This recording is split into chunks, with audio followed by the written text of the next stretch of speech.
Okay, yeah, it's important to realize that in any area of thought there are difficulties. Важно осознавать, что в любой сфере человеческой мысли есть трудности, есть какие-то трудные вопросы. And another thing that's very important is just because we have a problem doesn't mean that the problem cannot be solved. И второе важное замечание, что даже если у нас есть какая-то проблема, это не значит, что она нерешаемая. Even if we can't solve it, that doesn't mean it can't be solved. Даже если мы не можем ее решить, это не значит, что она нерешаемая в принципе. Even though it hasn't been solved yet, it doesn't mean it never will be. И тот факт, что проблема не решена до сих пор, не говорит о том, что она не будет решена никогда. And there's a lot of examples in history where that's the case. И много есть исторических примеров, которые показывают истинность этого. In fact, all the secular history books used to have a statement that there was a mistake in the Bible in Daniel because it said he was third in the kingdom, and there was no such thing as third in the kingdom of the Babylonian Empire. И, например, все исторические книги светские долгое время писали, что книга Даниила недостоверна исторически, потому что Даниил был третьим человеком в царстве, ну, им предлагали быть. Some archaeological discoveries prove that there was. И такой позиции, в принципе, в Вавилонском царстве не было, там, третье в царстве. А потом археология выяснила, что таки была такая ситуация, когда Даниил действительно был третий. So the people that said that didn't say, oh wow, the Bible's true after all. И люди, которые говорили, что Библия неправильна, они не сказали после этого, так получается Библия истина. No, what they did, they said nothing about that and found some other place and started making money on that one. Что они сделали? Они просто оставили в покое это возражение и пошли искать какое-то другое, к которому можно прикопаться. It's normal. One thing that you can guarantee that you won't get the truth from people who are unbelievers, who are critics of the Bible. И можно гарантированно сказать, что вы не услышите истины от неверующих критиков Библии, from politicians, от политиков, and from newspaper reporters, и от репортеров в газетах, или из газет вообще. At least in America, the news people are more political than one side or the other than anyone else. Да, и на самом деле в Америке сейчас журналисты, представители масс-медиа, они более политизированы, чем любая из сторон политического, скажем так, взаимодействия, любая из партий. Okay, we'll look at some of the problems. The first one is the problem of inexact quotations. Итак, мы рассмотрим некоторые проблемы. Первая проблема – это неточное цитирование. For example, Isaiah 43 says, "Make straight in the desert a highway for our God." Например, в Исаии 43 говорится: «Глаз вопиющего в пустыне, приготовьте путь Господу, прямыми сделайте в степи стези Богу нашему». Well, when Matthew quotes it, he just says, "Make his path straight." Но в Матфея 3:3 говорится просто: «Глаз вопиющего в пустыне, приготовьте путь Господу, прямыми сделайте стези Ему». Про степь не говорится. Okay, verbal inspiration doesn't require word-for-word quotation. И буквальное, вербальное вдохновение не требует того, чтобы новозаветные авторы цитировали слово в слово. It does require that they give truth without error. И что требуется при вдохновенности, это то, чтобы чтобы истина передавалась без ошибок. For example, if Matthew 3:3 had said, например, в Матфея 3:3 if said. Да, в Матфея 3:3 говорится: prepare a way in the desert for a 2016 what those Russian-made cars, Lada, then we probably know it's not true. Да, то есть, например, если бы в Матфея 3:3 говорилось, что приготовьте в пустыне путь Ладе 2016 года производства, то тогда бы мы точно знали, что это неправда. Okay, now, in some places it's clear that the Bible writer did not know he was quoting the Old Testament. И в некоторых местах Библии Нового Завета ясно, что автор просто понятия не имел, что именно он цитировал. He was just using the language of the Old Testament to express New Testament revelations. Он просто использует язык Ветхого Завета для того, чтобы выразить новозаветное откровение. Пишите в прочерк новозаветное откровение. Okay. Like in Habakkuk, it says the just shall live by faith. Например, в Аввакуме сказано, что праведный верою жив будет.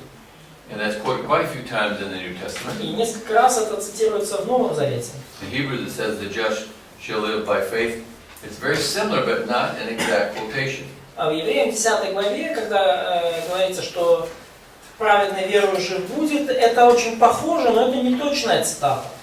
Sometimes the New Testament writer just gives an interpretation of what was meant in the Old Testament. Иногда новозаветный автор просто истолковывает то, что говорил Ветхозаветный. And the writers of the New Testament were filled with the Spirit, guided by the Spirit, and directed so they'd be more capable than us. И авторы новозаветные были движимы духом, они были и у них они были исполнены духом, и потому они были более способны к верному истолкованию Ветхого Завета, чем мы. For example, Isaiah 7:14. Например, Исайя 7:14. The Hebrew word alma, Греческое слово «алма», which means a virgin. которое означает «девственница». Is it possible for it to mean anything else? Yes. Может ли оно значить что-то другое? Да. But it's interesting that a lot of new translations don't have virgin there. They have a young woman. Да, но интересно, что во многих новых переводах там не используется слово «дева» или «девственница», там есть Some people believe it женщина. only means virgin. А? Some people think the Hebrew word only means a virgin. Only means virgin. Some people think. Да, некоторые люди верят, что это слово означает только девственница, дева. In fact, Martin Luther was very strong in believing that the word Hebrew word can only mean that. И Мартин Лютер, например, твердо верил, что это слово оно может означать только девственницу. But the point is here in Matthew chapter 1, he quotes that verse. Но идея какая, что в Матфея 1:21 Матфей цитирует этот стих. And he uses the word parthenos. И он использует слово «партенос». And that word always means virgin.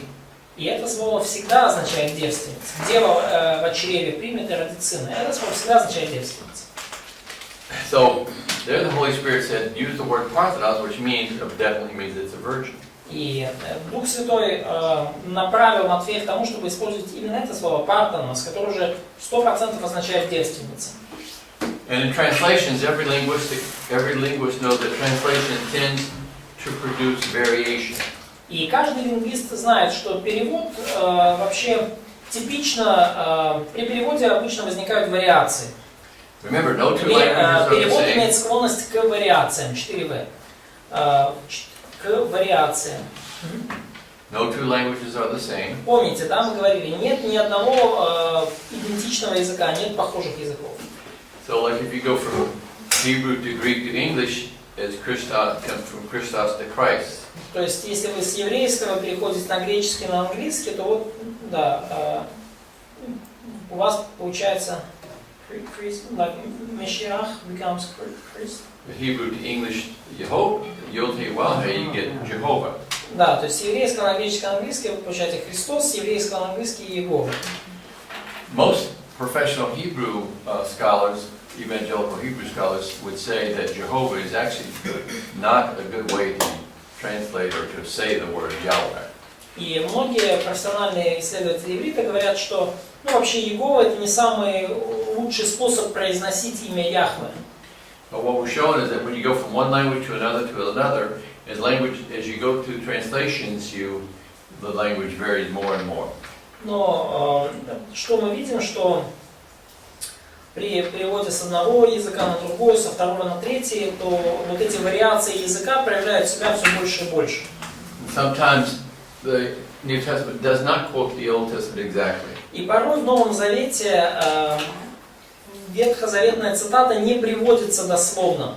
They only did what was their purpose. Sometimes it's exact, sometimes it's close, sometimes it's just a paraphrase. Иногда очень дословная цитата, иногда близкая к изначальному тексту, иногда это просто пересказ. And we say here, number 5, it's a well-recognized literary principle that the author may freely quote from his own work, but he didn't have to quote it exactly. И широко признан тот литературный принцип, что автор книги может свободно цитировать свои собственные работы, но не обязан их цитировать дословно. То есть, если я цитирую сам себя, я не обязан цитировать дословно. Since God wrote the New Testament, he can say anything he wants to there. So it И doesn't matter Бог, if he says the exact amount. написавший Новый Завет, может вообще там цитировать Ветхий Завет так, как ему захочется. Он ни перед кем никому не обязан. Он автор. And really, that's the way languages in all cultures work that way. И именно так работает язык в любой культуре, во всех культурах. We're talking on the telephone. We said, Bill said to do this. We don't give an exact quote of what Bill said. То есть мы говорим по телефону и говорим, слушай, там Олег попросил сделать то-то, то-то. И мы же не передаем точную цитату. Олег сказал, начало цитаты, Олег конец цитаты. Number two, the problem of variant reports. Вторая проблема – это проблема отличающихся изложений. Now, as you can imagine, this is mostly in the Gospels. Как вы себе можете уже, наверное, представить, в основном это проблема в Евангелии. Because you have 4 people reporting the same thing. Поскольку в Евангелиях мы видим 4 человек, которые описывают практически одни и те же события. So often the same teaching or event is reported in different ways. Потому очень часто одно и то же учение или одно и то же событие, о нем рассказывается по-разному. If you look at the accounts of the sower and the seed, Например, если вы прочитаете притчу о сеятеле, в пробеле there's сеятеля, 3 accounts and they all differ from each other. есть 3 изложения этой притчи, и все они отличаются друг от друга. So in that case, to find out exactly what was said, you'd have to get all 3 together and then just make sure you didn't leave out anything. И в данном случае, чтобы убедиться, что же на самом деле говорилось, вам нужно взять все 3 повествования и убедиться, что вы ничего не упустили во всех. Then you have, for example, the temptation of Christ in the wilderness. Или, например, есть повествование об искушении Христа в пустыне. It's given in different forms in every gospel. Оно по-разному, в разной форме описывается во всех 3 Евангелиях. They're all very similar, but a little bit different. Видите? Да, это похожие описания, но они различаются и где-то более расширенные, чем другие. Or the writing over the cross. Writing? Yeah, where they wrote that. Или, да, та надпись, которая была повешена на кресте, над Христом во время распятия. All 4 of the Gospels have it there. Во всех 4 Евангелиях эта надпись упоминается, But they're all different. но во всех 4 говорится о разной надписи. For example, let's look at Matthew 27:37. Давайте посмотрим Матфея 27:37.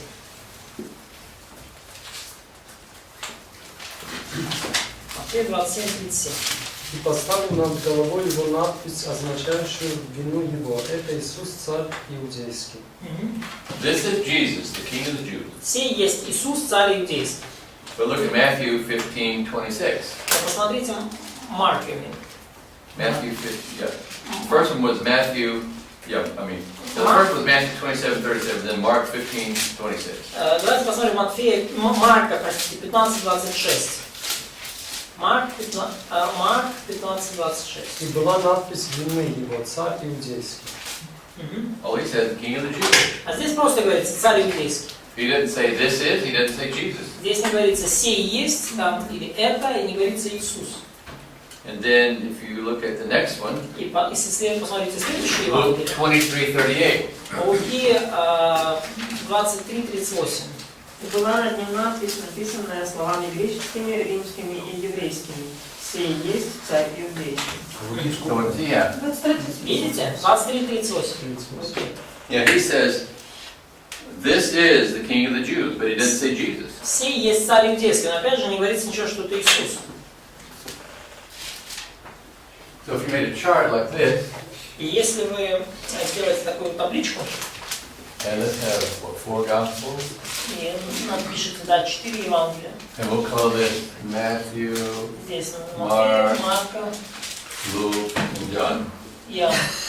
Okay, then read John 19:19. Прочтите сейчас Иоанна 19:19. Пилат же написал надпись и поставил на кресте.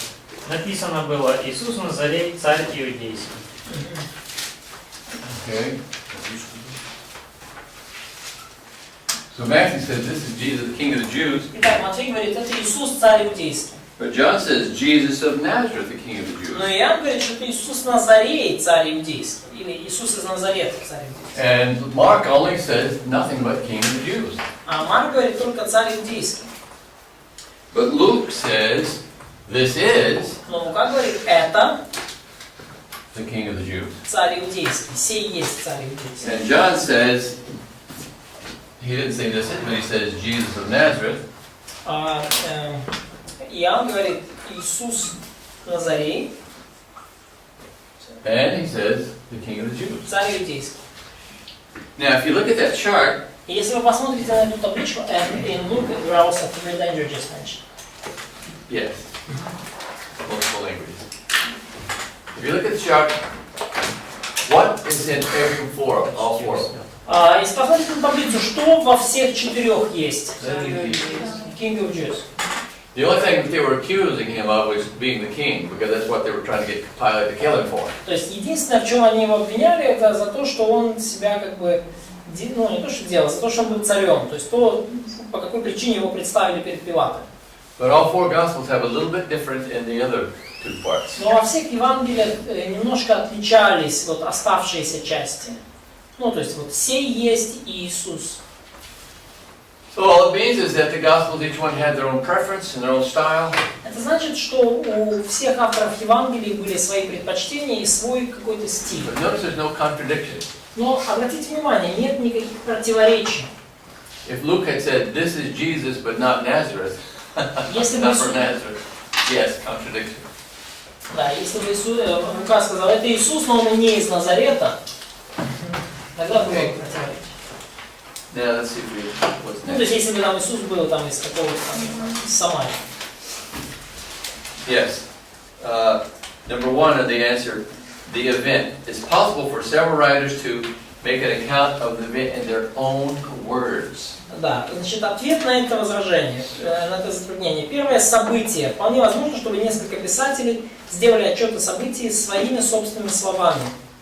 They can be verbally exact in their own words and say the same thing but in different ways. Они могут быть очень точными в своих словах и описать одно и то же событие, но при этом каждый пишет со своей точки зрения. Okay, and also number two in teaching. И также второй пункт – это учение. We know that Jesus taught some things more than once. Мы знаем, что Иисус какие-то вещи проповедовал более чем единожды, ну, несколько раз. Probably a lot of things he taught more than once. Скорее всего, многие вещи он говорил многократно, повторял. Okay? And it's absurd to think that Christ never repeated his teaching.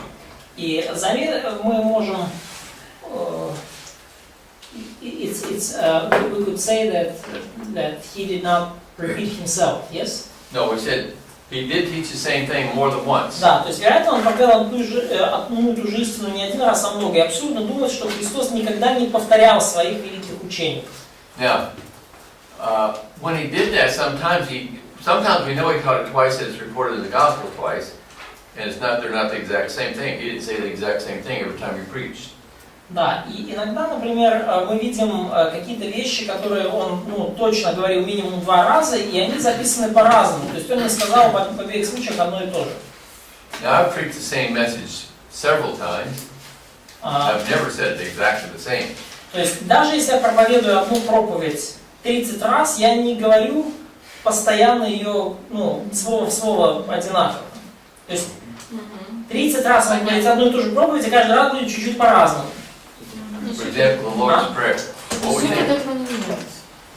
So, but essence is not changed. What's that? Essence is not changed of that. Well, no, the essence is not changed. There's no contradiction. Да, то есть суть не меняется, и нет противоречия в этом. One gives more information than the other. То есть просто в одном случае может быть больше информации, чем во втором. Or, if not more, at least different. Да, может или не больше информации, но она по-другому, Like другому here, акценте расставлена. John gives some stuff that no one else gives. Например, здесь Иоанн приводит что-то, о чем никто другой не говорит. And Matthew is the only one that said this is Jesus И by itself. только Матфей указывает на то, что было сказано, что вот это Иисус.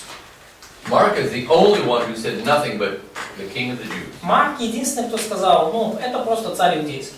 So what Pilate really had written was, this is Jesus of Nazareth, the King of the Jews. Что на самом деле написал Пилат? Это Иисус Назарей или Назаретянин, царь иудейский. So on 3 languages probably. Yes. Да. So everybody can read. чтобы все могли прочитать. What were the languages? Какие были языки? Еврейское, еврейское, римский. Aramaic, Greek and Hebrew. Huh? There might have even been 4 languages, because probably some of those soldiers only knew Latin. Да, наверное, 4, потому что многие из этих солдат Латинский. могли только знать латынь. Okay. Now we said, No, it's Greek, Roman and Hebrew. Греческий, римский. No, Aramaic. Не было А, Арамейского. But Hebrew could be Aramaic. yeah. Ну, еврейский мог быть арамейский, на самом деле. So, what we're saying here is that, yeah, the Lord's Prayer, by the way, the one in Luke is different. Luke 12, I think it is. Luke 11 or 12. 11. Yeah, Luke 11 is a little bit different from the one, Matthew 6. actually quite a bit different from the one in Matthew. Ну, например, молитва Господня, да, молитва «Отче наш». В Луки 11 главе эта молитва отличается от той, которая записана в Матфея 6 главе. Молитва в In fact, I heard a Матфея preacher preaching on the one in Matthew, and he said, this is the way we should live. и like pray. Да, ну, однажды, да, кто-то, я слышал, проповедник But the whole, в Матфея 6 главу и говорит, что вот так нужно not жить. just the prayer, but the whole sermon there. Да, вот The всю, prayer part of it. он говорил о Нагорной проповеди, говорит, вот так нам нужно жить. And I said, are you sure about that? И вот по этим словам, по Нагорной проповеди, я спросил, вот ты уверен? He said, yes. Он сказал, да. I said, okay, give me your car. Я говорю, хорошо, дай мне свою машину. So why should I? Он говорит, а чего, I почему я said, должен well, let's тебе look at the one in Matthew. I mean, Luke. дать? Посмотри, как Luke, it says, if anyone asks you, give to him, don't expect it in return. в Луке сказано. Почитай, что в Луке сказано. Если кто-то попросит тебя, отдавай и ничего не проси взамен. But he А said, well, зачем тебе дать? he kept his car. Но он решил сохранить свою машину. Okay, any questions on that? Есть ли вопросы? Okay, so, the phrase, the cross here, we have a place to fill in. The king of the Jews is verbally exact in every account. И фраза «царь иудейский», она изложена буквально точно во всех текстах. Напишите, точно во всех Евангелиях.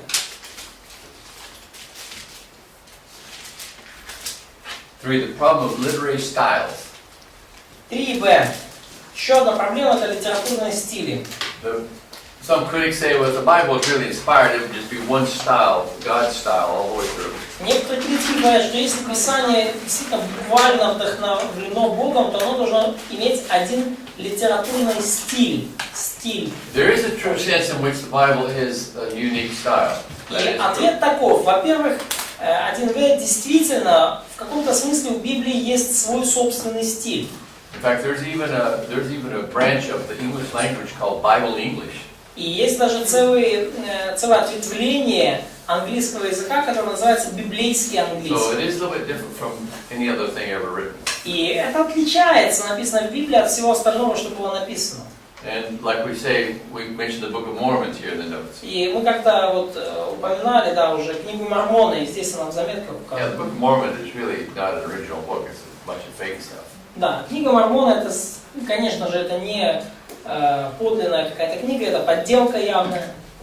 It doesn't tell you this in the Book of Mormon, but 1,800 times it quotes from the King James Bible.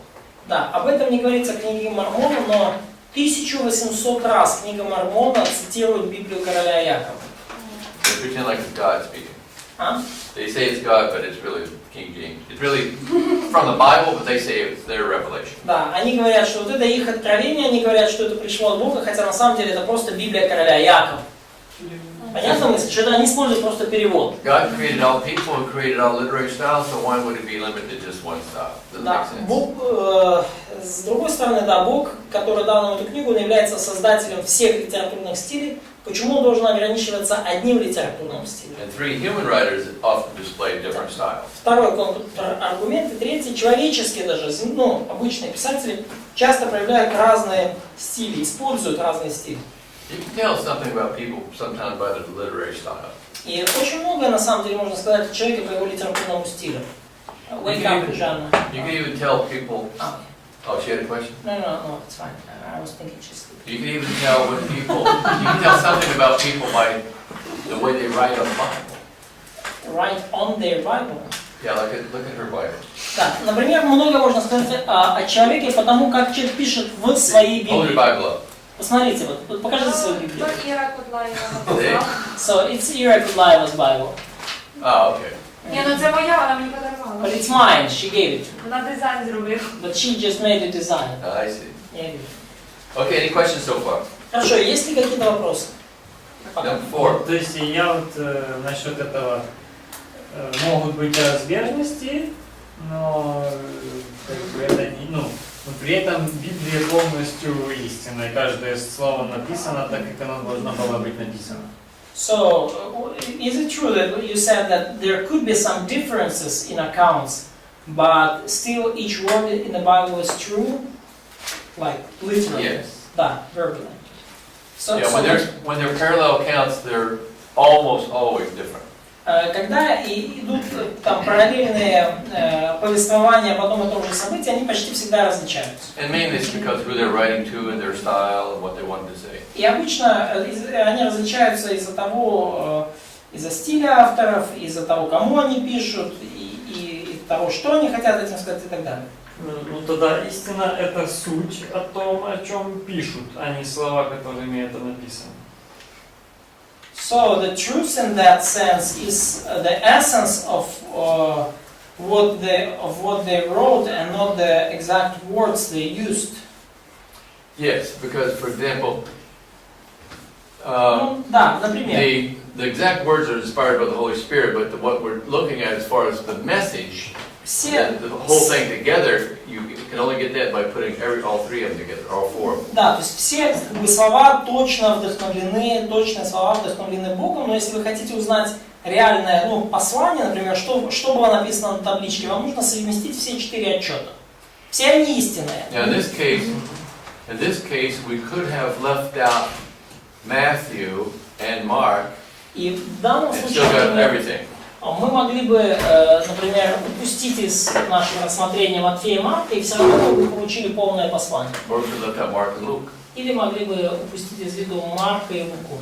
But you have to have this in, and you have to have Jesus and Nazareth. Но вам нужно, чтобы вот было там все есть, и там должен быть Иисус из Назарета, и царь иудейский. Okay, the problem of antagonistic passages. Проблема антагонистических мест, то есть It just means passages which seem like that doesn't sound like they should be in the Bible. То есть есть отрывки, о которых, кажется, что они вообще не должны быть в Библии. Like Romans 3:5, Paul says, "I speak as a man." Например, Римлянам 3:5 Павел говорит, что вот я говорю по человеческому рассуждению, говорю как человек. So he's reproducing the arguments of men. То есть Павел здесь воспроизводит человеческие светские аргументы. But because it's part of the Bible, the words that he uses, the argument he uses, is verbally inspired. Но поскольку это часть Библии, то слова, которые использует Павел, и аргументы, которые он приводит, они вдохновлены буквально, являются буквально вдохновленным. Вдохновленным. I don't think we covered it in this class, but you could take an example where Paul quoted one of their poets. Я не думаю, что мы it wasn't one of the footnotes. Я не помню, у нас мы не говорили об этом в классе, но у нас там было в заметках внизу, что Павел однажды цитировал поэтов языческих. I think he said all Greek. It was twice in Titus. One time he В said. Деяниях 17 главе и в Титу он цитирует One time he языческих said поэтов. the Cretes are gluttons. Titus 1:3. What was it? Titus 1:5. Yeah, he said that they're gluttons. Да, например, он Something like that. цитирует критских поэтов в послании к Титу, говоря, что значит, критяне это ненасытные утробы. Что они сами себе. Ленивые. Now, Ленивые here's the ненасытные. point. That these words were not inspired when that poet wrote them. Но и важно понимать, что эти слова не были богодухновенными, когда поэт их написал. But they were inspired when Paul wrote them. Но они были богодухновенными, когда Павел их So записал. if it's recorded in the Bible, the Holy Spirit wanted it there, and therefore it's His words, therefore it's inspired. И если эти слова попали в Библию, то Дух Святой хотел, чтобы они там были. Таким образом, они вдохновлены Богом, например. Look at 1 Corinthians 7:6. Посмотрите 1 Коринфянам 7:6. He says, I speak this by permission and not by commandment. Он говорит, впрочем, это сказано мной как позволение, а не как повеление. Okay? The point is, it's not a discussion between Paul and the Holy Spirit, it's between Paul and the Corinthians. То есть вопрос, идея в том, что здесь обсуждение отношений не между Павлом и Духом Святым, а между Павлом и Коринфянами. But in this case, Paul permits the Corinthians to do this thing. То есть в данном случае Павел позволяет коринфянам делать определенные вещи. Ну, жениться, по-моему, да? And in chapter 10, verse 7 and verse 10 and 12, далее, 1 Коринфянам, 7 глава, 10 и 12 стих. he says, I command, yet not I, but the Lord. Он говорит, не я повелеваю, а Господь, да, жене не разводиться с мужем.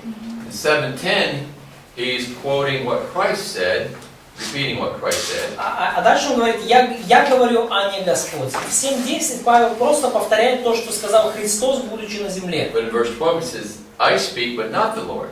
Но в 7:12 он говорит, я говорю, а не Господь. Now he's introducing something new. То есть здесь он открывает уже какую-то новую истину. Christ didn't teach that part. Христос не учил этой части. Ну, Христос не учил части брак между верующими людьми. So Paul puts his writings on the same level as Christ's words, or the words of Jesus. И потому Павел помещает то, что он пишет, на тот же уровень, как и сказанное Христом, или слова Христа. Слова Христа. Павел помещает то, что он пишет, на тот же уровень, как и слова Христа. Okay, next one is the problem of unscientific expressions. Пятый пункт – это проблема ненаучных выражений. You already mentioned some of these things, like four corners of the earth, ends of the earth, sunrise. Мы уже упоминали это.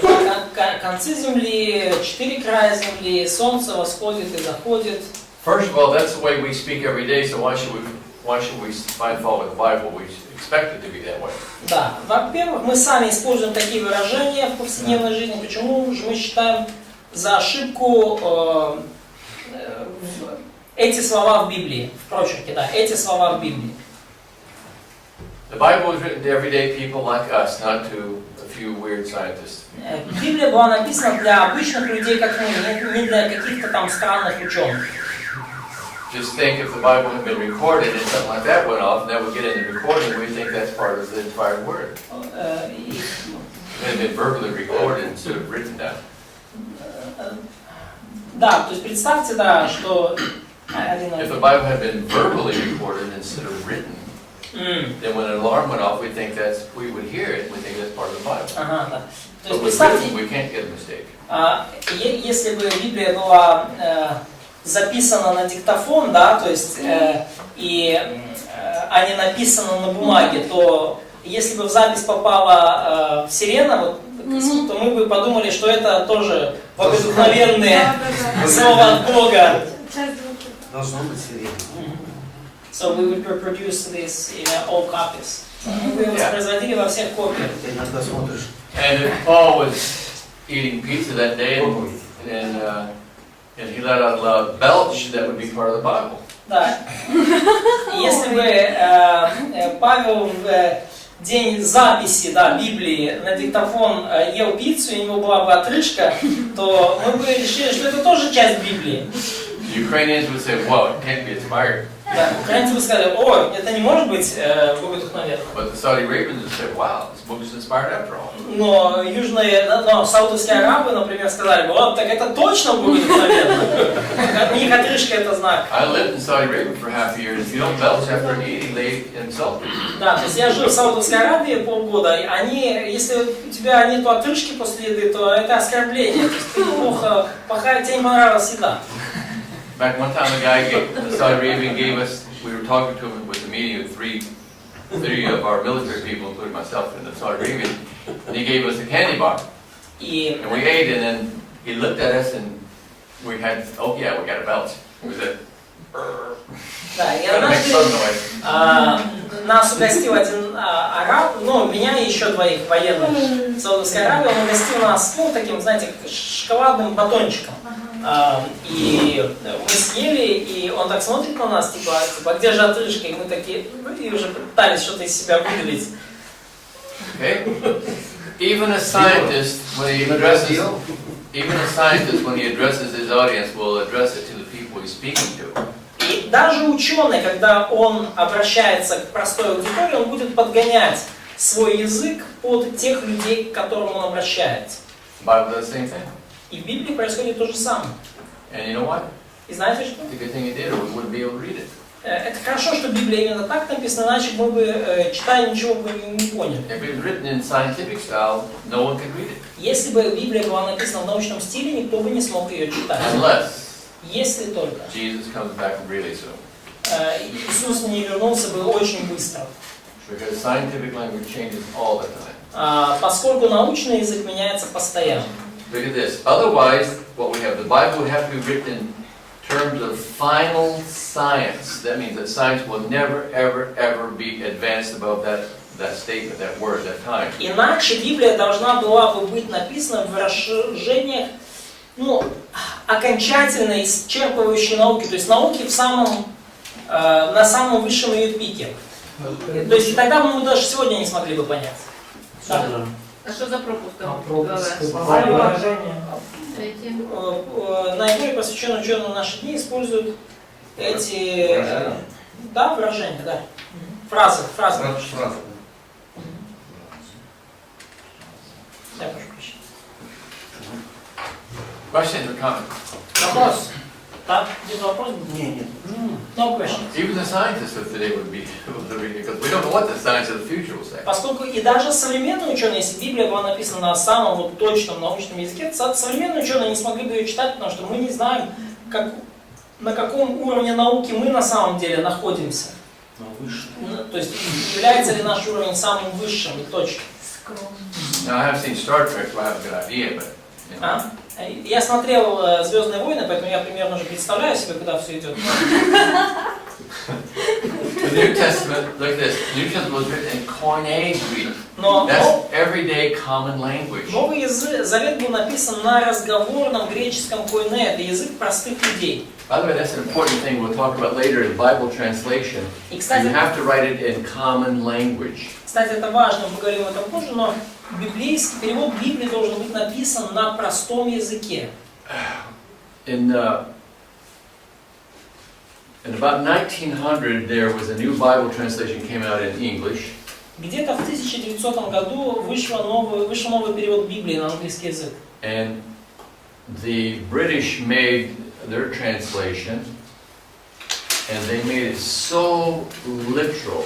A little bit later, they made it so literal to the Greek and Hebrew that it's almost difficult for English people to read it. И британцы сделали вот этот новый перевод настолько близким к тексту греческому и еврейскому, что почти невозможно было читать носителями языка. You know, the classical scholars at Oxford and Cambridge, they could probably read it. Может быть, ученые с Оксфорда и Кембриджа, может быть, и они могли прочитать это. Okay, but the Bible, God wrote the Bible in the language that most people could read. Но Бог дал Библию на языке, который могли прочитать и понять большинство людей. Sixth, the problem of manuscript transmission.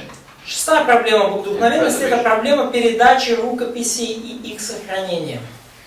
Many variations exist in biblical manuscripts. В библейских рукописях вообще существует много вариаций. If God gave the original in exact form, how is it that we have copies with errors? И возникает вопрос, если Бог дал буквально точный оригинал, то как же могло случиться, что Он позволил вкрасться ошибкам в него? It's very important to realize that inspiration and preservation are two doctrines and have to be studied separately. И ответ таков. Первое, очень важно понимать, что богодухновенность Библии и сохранение Библии – это две отдельных доктрины, два разных вопроса, которые нужно изучать отдельно. The very character of God is involved in our doctrine of inspiration. И второе, что в нашу доктрину богодухновенности, ключевой вопрос – это характер самого Бога. Remember that we claim that the God who gave us the Bible cannot make a mistake, so the Bible, the original Bible He gave, cannot make a mistake. Помните, да, мы говорили, что Бог, давший нам Библию, не совершает ошибок, поэтому оригинальная Библия, которую Он нам дал, тоже не может содержать ошибок. So if we allow for mistakes, И если мы позволяем возможность then ошибок what we're saying is we allow for mistakes in God Himself. в изначальном Писании, то мы тем самым говорим, что мы допускаем, что в самом Боге могут быть ошибки. And that problem has been greatly exaggerated. И эта проблема, конечно же, была очень сильно преувеличена. Variations are counted every time it occurs in a different manuscript. Каждое отличие учитывается каждый раз, когда оно встречается в каждой рукописи. And page 30, no biblical doctrines are involved. И 30-й вопрос. Эти различия не влияют ни на одну из доктрин. Okay? So, even though no biblical doctrines are involved, variations of the or of little importance, many problems can be solved. И тем более, что, во-первых, ни одна из доктрин не подвергается сомнению из этих различий, и они не настолько важны, во-вторых, и в-третьих, многие из них легко можно объяснить. Okay, for example, look at Romans 8:1. Давайте откроем Римлянам 8:1. Так нет ныне никакого осуждения тем, которые во Христе Иисусе живут не по плоти, но по духу. Okay, how did In it Synodal, there is a part not by flesh but by spirit. Okay, so it says that you walk not after the flesh, but after the spirit. То есть у вас в переводе говорится, да, живут не по плоти, но по духу. Да? Okay. Does anybody have a Bible that's different? Есть ли у кого-то другая Библия? Новый русский перевод. In New Russian Translation. Там нету, это They don't have that просто part. так нет никакого осуждения тем, которые во Христе Иисусе. There's no more condemnation for those who are in Christ Jesus. Okay, and so it doesn't have to walk not after the flesh, but То есть и там уже нету, да, живут не по плоти, но по духу. Там нет. now we could say, aha, Можно сказать, there ага, is, that's a change in doctrine. вот здесь-то меняется сурово доктрина. I mean, doctrine is, all doctrine is teaching. It's the same, in fact, doctrine and teaching in English are translated from the same exact Greek word. Доктрина это то же самое, что учение. А эти два слова, доктрина и учение, от одного и того же греческого слова. Now, it is true that teaching of a passage can be changed depending on which manuscript you use. And that's the case right there. И, конечно же, то, как вы учите по данному отрывку, будет отличаться, ну, если вы используете разные манускрипты или переводы. И там, ну, есть вот такие различия. But Учение what будет really отличаться. is doctrine? Но What что we think такое of doctrine. доктрина? Что мы подразумеваем? What that is that's everything the Bible says about a particular subject, and we systematize it or formulate it until it makes a coherent statement, a good statement, and that's doctrine. That's teaching in the Доктрина Bible. это учение Библии по какому-то вопросу, выработано на основании всех упоминаний об этом вопросе в Писании, то есть это не противоречивая какой-то концепция, да, которая согласуется со всем, что Библия говорит по данному поводу. Понятна Now, мысль? Да. if we find that the teaching who walk not after the flesh but after the spirit, if that's nowhere else in the Bible, then this does change the doctrine. И если мы увидели бы, например, что вот эта часть «живут не по плоти, но по духу», она только в этом месте в Библии, то, конечно, это бы поменяло нашу доктрину. Нам бы пришлось... Let's see if we can find it somewhere else in the Bible. Ну давайте посмотрим, можно ли это найти где-то еще в Библии. Read verse 4 Прочитайте стих 4 in that new translation. в новом переводе. То же самое, но есть уже. Ну это So they читай. have it. Читай. Сейчас надо тогда... Чтобы оправдание закона исполнилось в нас, живущих не по плоти, но по духу. In verse 4, Ну, in verse 1 there's a manuscript variation, verse 4 there's no manuscript. Да, в первом стихе есть вариации в рукописях, в четвертом стихе нет никаких вариаций. Там везде будет живущих, но не по плоти, но по духу.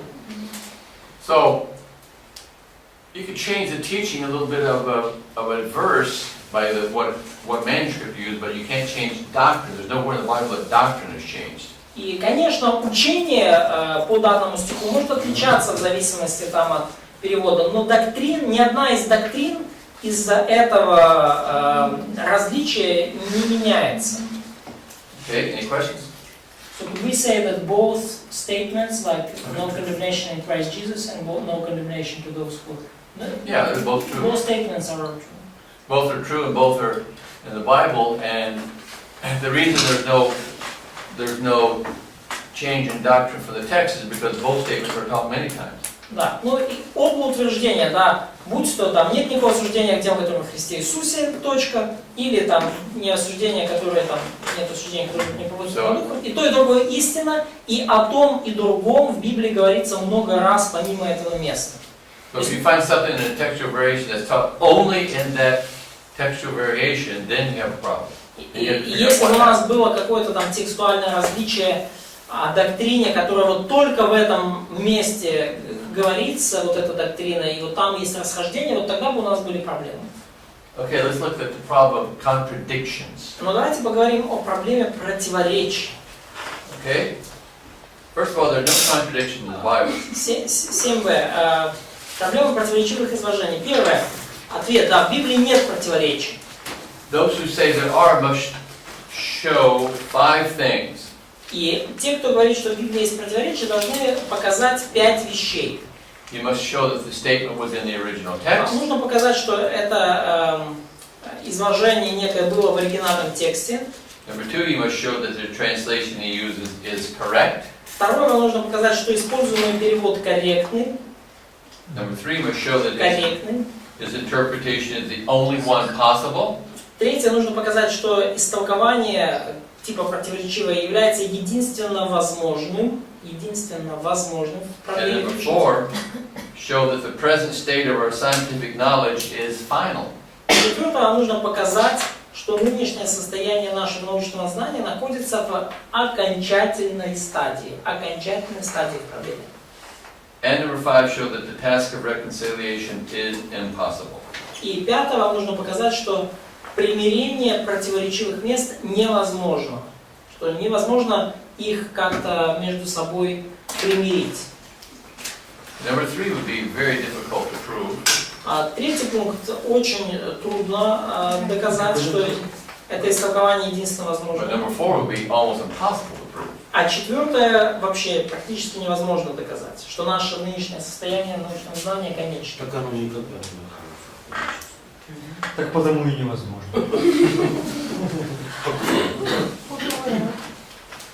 By the way, there's a book in English, I don't think it's in Russian, by Gleason Archer called Difficulties in the Bible. Есть книга на английском Глисон Артур, называется «Трудности в Библии», «Трудности текста в Библии». There is a book of Norman Geisler also. Yeah, actually I made a mistake. Norman Geisler and a few others have that, but Gleason Archer's is much better than all of those. His is called Encyclopedia of Bible Difficulties, Gleason Archer. Но Глисон Артур, ее нету на русском, а есть энциклопедия трудных мест Библии, так она называется. Но есть на русском Норман Гейслер, там трудные места еще, но говорит, эта энциклопедия это лучшее всего написанного вместе взято. Now, if you put all those books together, probably you can make one good book, big one. Да, если вы, может быть, Even Gleason Archer is a big book. ну, если все книги на эту тему объедините, вы можете получить одну хорошую. Но Глисона Артура, она довольно большая, эта книга, энциклопедия трудных мест. Any question on 7b? Есть ли какие-то вопросы по 7b? Maybe you could show how practically from the question that you were asked on the break with these two demon-possessed people. I forgot what it was. Two demon-possessed or one demon-possessed? Yes. Well, that's kind of like the different statements on the cross also. Ну вот, Юра на перерыве приводил пример, да, вот у Десятиградия Иисус как бы был один бесноватый или двое было, да? How many angels were sitting in the tomb when they came and found Да, Jesus? или, похоже, да, сколько ангелов было у гробницы Иисуса, или сколько утверждений Иисус сделал на кресте. One says one, another says two. По поводу ангелов, в одном месте говорится, что их If два, one в says другом месте two, один. then the one that says one is not incorrect, just not the full story. То есть, если в одном месте говорится, что два, а в другом говорится, что один, то там, где один, это неправильно. Это просто If one неполное изложение. If one said, То есть, где два, там и один. Понятно мысль? if one said two, and another one said one and only one, Если бы в одном месте говорилось, что их было два, а в другом один-одинешенек, и только один. Она регистрировалась там чисто равно некто. Даже не один, просто некто. So there it's written someone. It's not written. Про слепого тоже говорится, что в одном месте один, а в другом двое. Да, есть. При Иерихоне, когда Иисус So the blind man at Jericho and a lot of other cases. yeah, in those kind of things, that every time there's a difference in the gospel recording, they will give different accounts, and when you put those together, then you get a complete picture. Да, ну и всякий раз, когда вы встречаете такие противоречия, вам нужно просто объединить два повествования, и тогда вы получите полную картину.